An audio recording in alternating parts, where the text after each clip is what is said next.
When you walk into a New Seasons, it doesn't feel like a normal grocery store. The lighting is better, the workers are nicer, the food quality seems higher. Portlanders see these stores as a reflection of their neighborhood, their shared values, which is impressive, seeing as there are so many of them and are no longer locally owned. But their workers have been ringing the alarm for a while now that all is not what it seems. More than half the New Seasons stores in the Portland area have already filed paperwork to unionize, and 2 of these stores have successfully voted to join an independent union. So today on the show, Alex Zielinski, news editor for the Portland Mercury, is bringing us up to speed on what's going on behind the scenes at Portland's favorite neighborhood store. It's Thursday, December 8th, 2022, and this is CityCast Portland. Alex, before we start, I wanted to see if we could get a big picture of why anyone should care about union organizing and what's going on specifically at New Seasons stores. I think Portlanders should care about New Seasons unionizing work because it shows that, this beloved local company isn't really holding up its end of the bargain when it comes to supporting employees, which are also fellow members of our community, along with laying the foundation for workers at other Portland stores and companies to feel supported and inspired to do the same.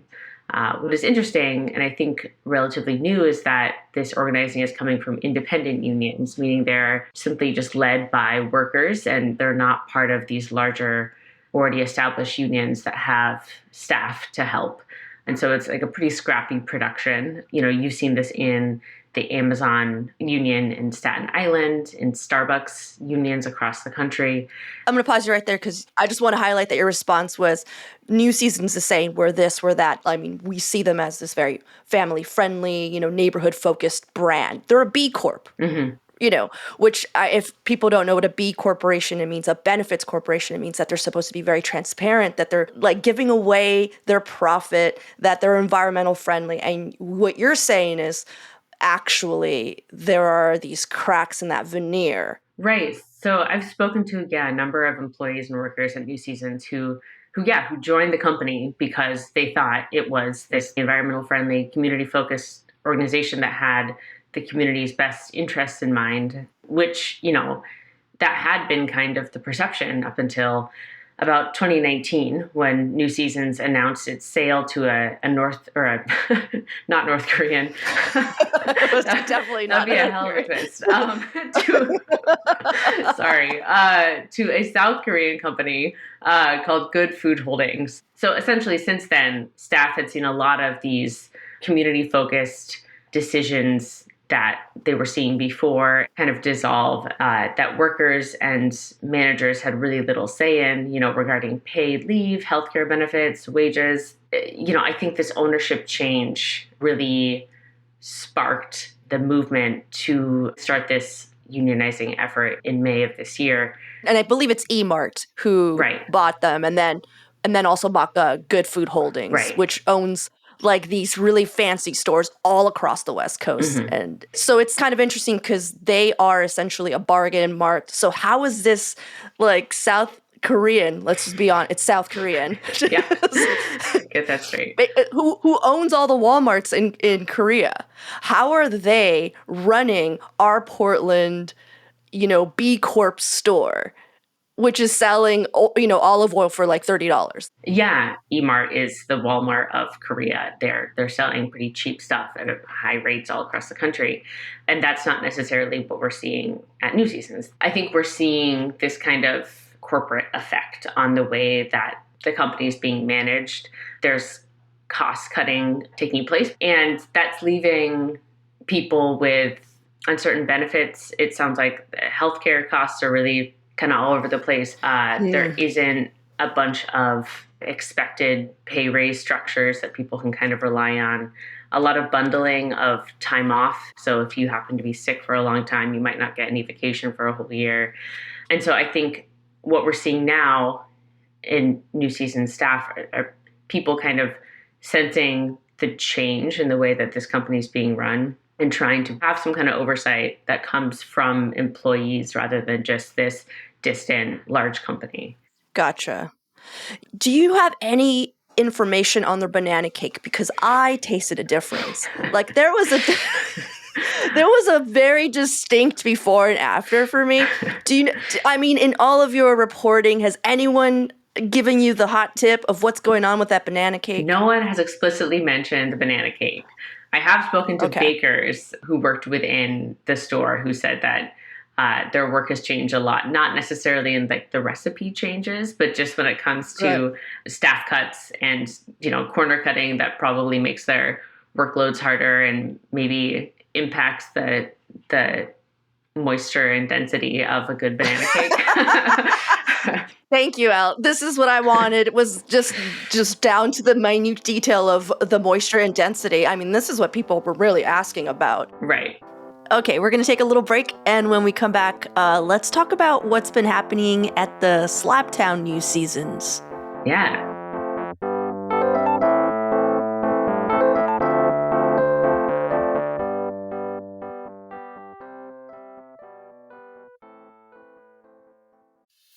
I just want to find 11,780 votes. The Fulton County Grand Jury investigation of Donald Trump. What proves fact A, fact B, and fact C?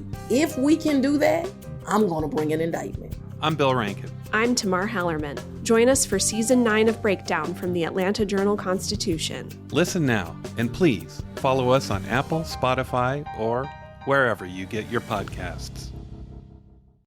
We just got, I believe it was a Slabtown just unionized? Yeah, that was in October. Yeah, all of this kind of began in May of this year, 2022, when workers at the Southeast Division and Southeast 20th New Season store, which is dubbed Seven Corners.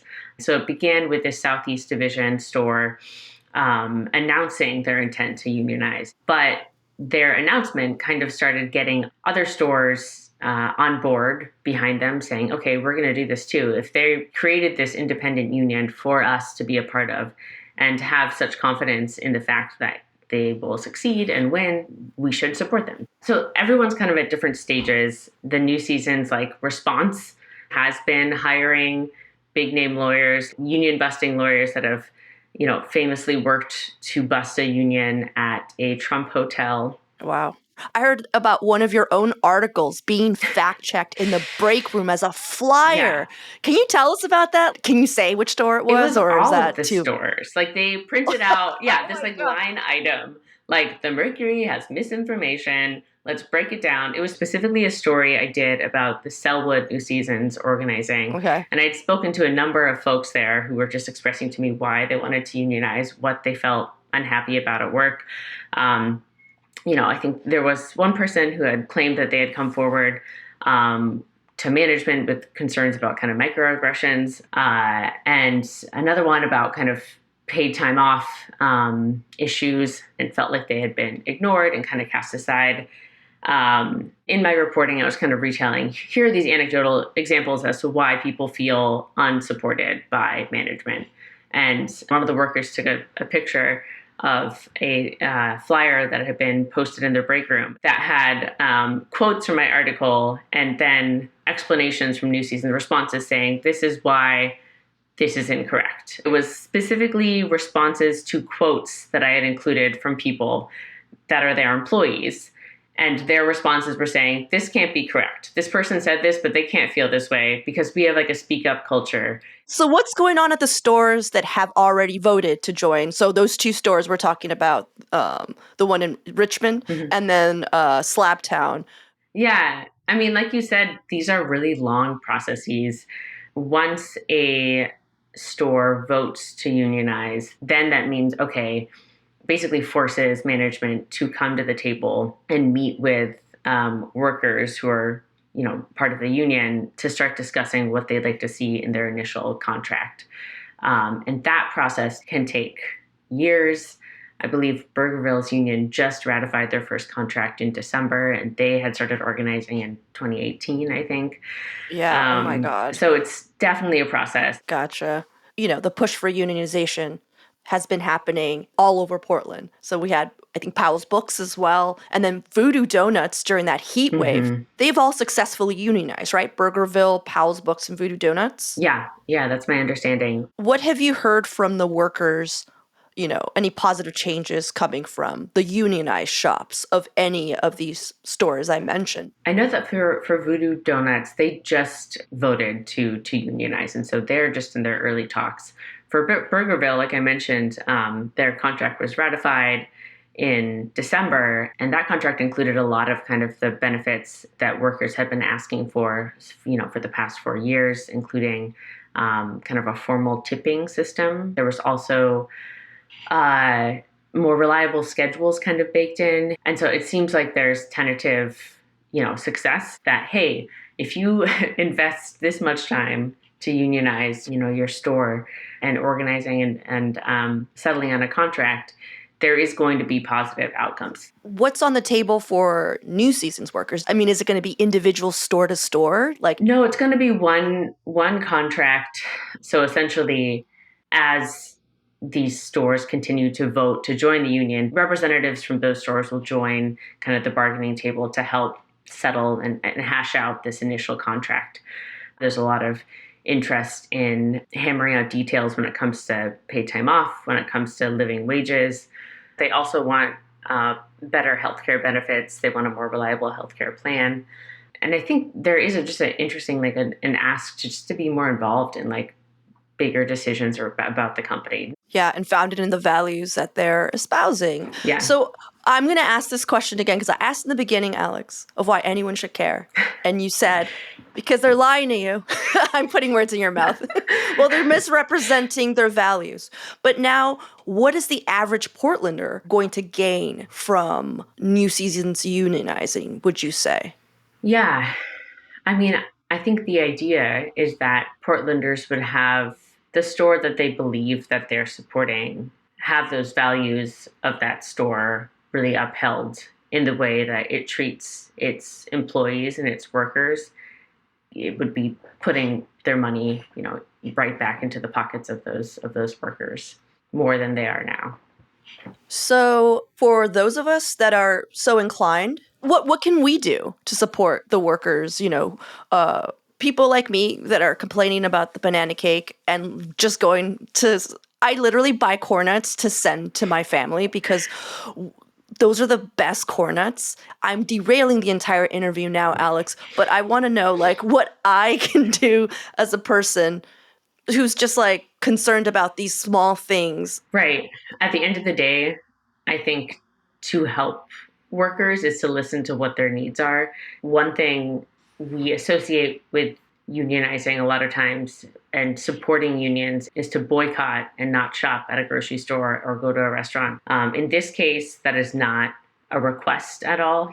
These folks who are unionizing are still relying on paychecks from New Seasons. They aren't asking the public to stop shopping there. More than anything, they're asking the public to let their feelings known about how this company is being run and how it doesn't feel like it is really reflecting Portland values in a lot of ways. But that doesn't mean you need to stop buying corn nuts and sending them to your family.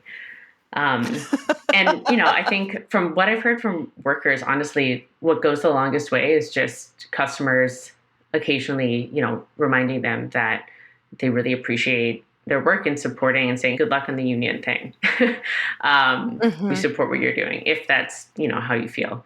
I think a little of that goes a long way. Thanks, Alex. Thanks for breaking this all down for us. Thanks for creating this dialogue to the point where it's being negated in break rooms all across the Portland area. Yeah, that's how I know it's a success. Yeah. That's a great barometer. And now for your microdose of news. Measure 114, the newly voter-approved gun control law, has been put on hold.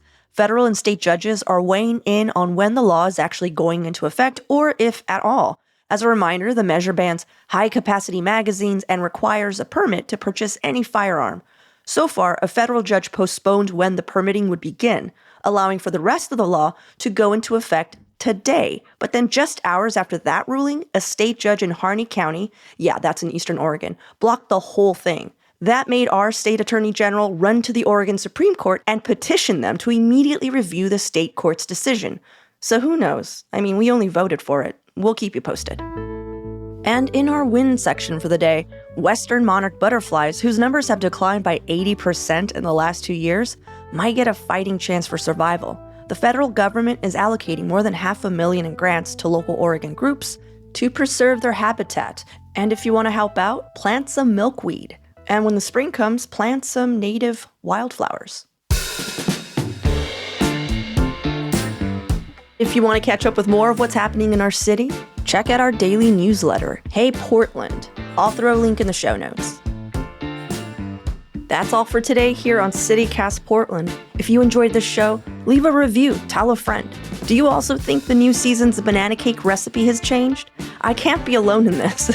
Any thoughts on what else we should be looking into? Reach out and drop us a line at 503-208-5448 or email us at portland@citycast.fm.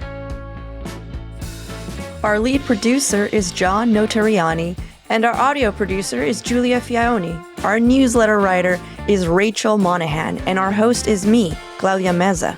Original music by Jen Lee Conley and Steven Drizos. We'll be back in a few days with more conversations from around the city. See you at Slim's.